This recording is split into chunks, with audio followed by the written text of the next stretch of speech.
Şahir Kerim Gurvan Nepesov'dan. Murgabın kenarına Murgaplı dayhan bilen bir tümşe gök çay içtik, bir kesemen nan bilen. Tüssösünden gök çayın ayrı bolyar lezzeti ol yine de kaynattı, son yine de demledi.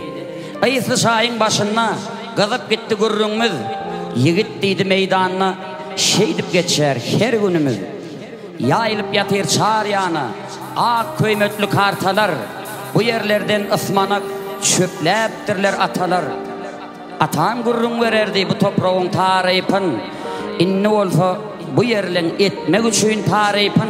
Men şahirler gelyer ıyzına, olun tapın sözünü bağışı salıp sazına, edil döveyecek bolyardı utarının kapağın. Devlet taptım şu yerden, yeni devlet tapar. Açayman kanoyabır, sudan dolu yumruğun, boşadorun pellelen, nurdan dolu yumruğun. Sol nurların hemmesin tavşırarın harmana, öyüm dönür cennete, pulum dönür harvara. Vatanımın bay olur, murvavımın bay olur, dine şeyle bolunnu, men gönlüme zayıf olur. Bir jugulu allı yer, menin söyün maralım, menem diyen en tek bir paltan toyun guroyun. Ah maralım, meni söysün kayıl men, ver salıyordum satılsa evermene tayin men. Tüssösün en gök çayın, ayrı bolyar lezzeti, ol yine de kaynattı, son yine de demledi. Murgabın kenarına, murgablı aşık bilen, atışıp nahar idik, yekecek kaşık bilen.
Aytmak isledim